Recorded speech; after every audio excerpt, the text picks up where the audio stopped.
A gente sabe que quando os ecossistemas são afetados por atividades humanas, há danos para a sociedade. E motivado por essa inquietação, o professor Daniel Silas Veras do IFMA realizou uma pesquisa sobre um ecossistema importante para o município de Caxias, o dos igarapés das zonas tropicais. E nós viemos até aqui para conhecer esse trabalho e apresentar para vocês nesse episódio do quadro Pesquisa em Destaque.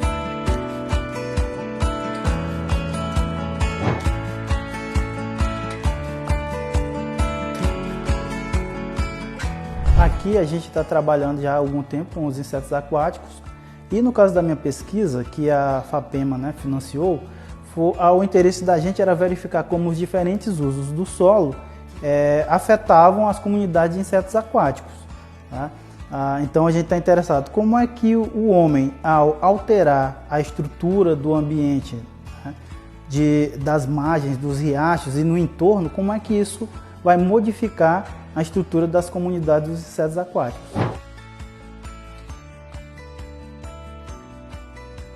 O nosso objeto de estudo são riachos de cabeceiras, que a gente chama.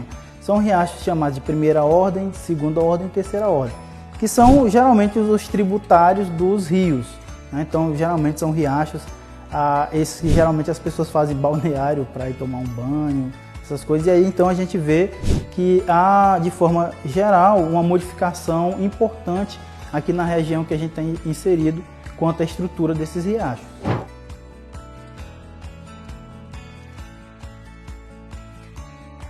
Atualmente sou eu e também oriento a Mônica, tá? E temos mais uns alunos que eu acompanho, que são dos programas de mestrados, que são egressos aqui do laboratório. Então, apesar de eles estarem agora vinculados a outras instituições, a gente continua acompanhando e auxiliando eles a desenvolver essas dissertações.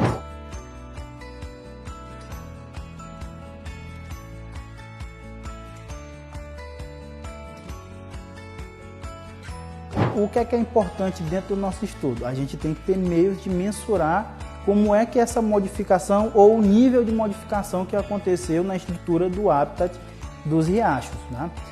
Então, para a Amazônia foi desenvolvido um índice chamado integridade de habitat. Tá? O que é que esse índice faz? Ele mensura o grau de impacto que o ambiente do riacho sofreu. É um índice que varia de 0 a 1. Ele vai ter questões que vão lidar com a percepção que você tem da estrutura dos riachos. Ele era um índice que era manual, você tinha um papel com os 12 perguntas e as afirmativas lá, e você ia anotando lá, marcando aquelas que mais se aproximavam. Quando a gente chegava no laboratório, a gente ainda precisava fazer todo o cálculo manual e tal. Diante desse trabalho, o que é que a gente pensou? Olha, vamos automatizar. E aí, eu junto com o aluno do ensino técnico, a gente desenvolveu um app que automatizou isso. Então, ele é um app que você abre ele, anota algumas informações sobre o local que você está e vai selecionando as questões lá no triscando, clicando, ela já automaticamente vai fazendo os cálculos, no final você já tem um índice. E o mais legal é que você pode fazer o upload para a nuvem, e aí, então você guarda essas informações mais facilmente e de forma segura. Como a gente tem muito serviço de processamento, qualquer coisa que a gente faça para automatizar melhora bastante a eficiência, do que a gente pode dizer, você perde menos tempo e você salva essas informações de forma mais fácil. Então, as pessoas, obviamente, gostaram bastante dessa inovação.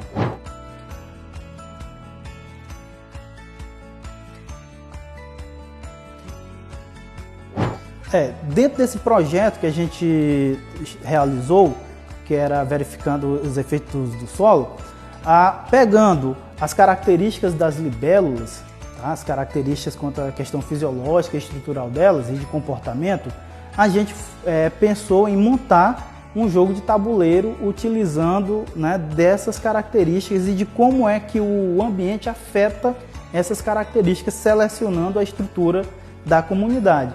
Então, a gente sentou, eu e o professor que colabora com a gente, e foi pensando e montando as regras em cima dessas características da libélula e como o ambiente afeta elas. Então, em breve, né, esse trabalho vai estar disponível, ele vai ser publicado no boletim latino-americano de odontologia, e aí a gente espera posteriormente o financiamento, quem sabe a gente produz realmente os jogos, né, de forma física para poder distribuir e fazer a divulgação também junto às crianças.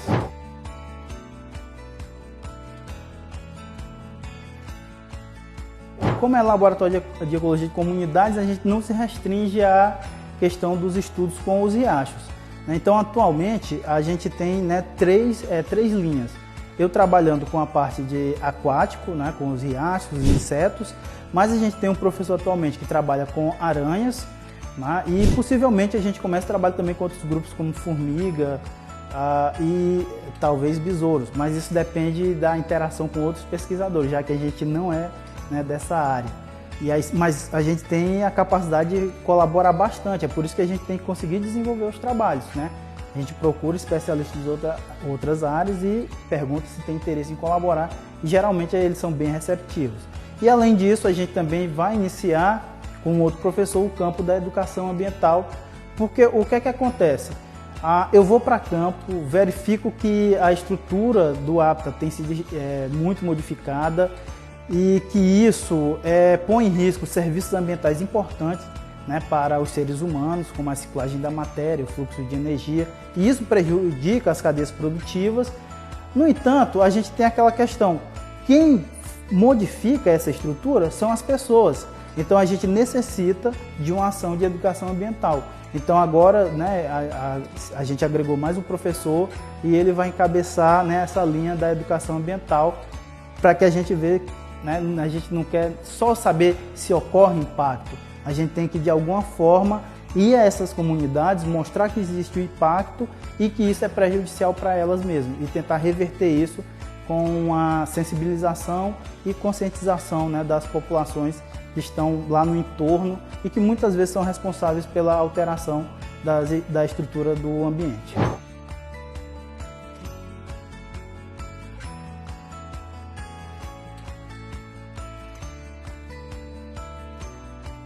Muito do que a gente precisa em termos de material, de bolsa para aluno, né, a gente consegue por intermédio da FAPEMA.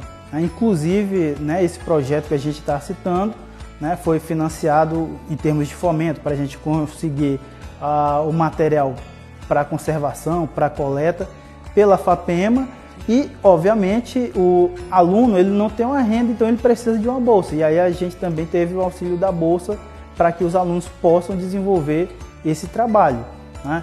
E então dessa forma a gente consegue ir para campo e efetivar e produzir conhecimento e, né, dar o retorno que a população às vezes nem espera, mas que a gente está no dia a dia trabalhando para dar esse retorno para ela, usando, né, os impostos dela em algo que é importante para ela mesma, porque com um ambiente devastado você perde em termos de qualidade de vida, né? As condições de vida só pioram.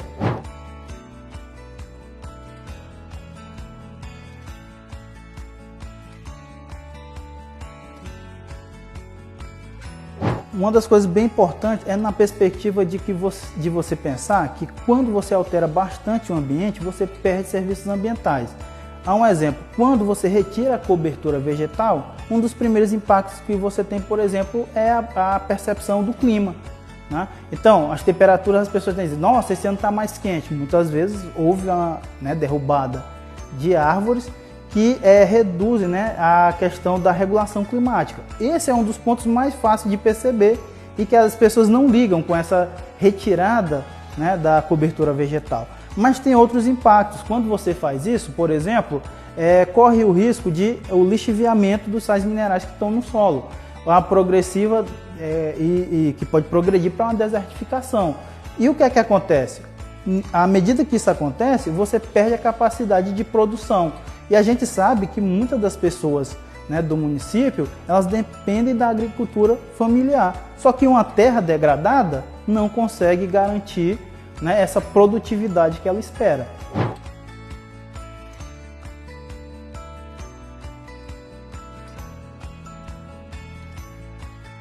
perseverança, né? E que essa perseverança faça você avançar e dar o retorno que a sociedade merece. Afinal, nossa formação foi, né, financiada pela população. E nesse sentido, né, a importância da FAPEMA, porque ela auxilia, inclusive, muitos dos meus colegas, né, dizem da importância da FAPEMA porque eles reconhecem ela como uma agência de fomento importante. Porque toda vez que eu falo, olha, eu estou participando de tal projeto e é o financiamento para um mestre, mas eles financiam também projetos que são feitos por graduados. Eles dizem da importância por quê? Porque no estado deles, a agência de fomento, até mesmo por doutores, não tem recurso. Então ele diz, olha, a FAPEMA, sem dúvida nenhuma, é uma das fundações mais importantes que tem no Maranhão.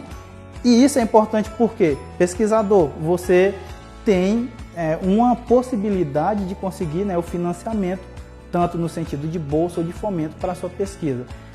E isso pode auxiliar bastante na sua vida, né, na sua carreira. Então, nesse sentido, a gente precisa perseverar e isso se torna mais fácil quando você tem a possibilidade, né, de concorrer a editais que lhe auxiliam financeiramente.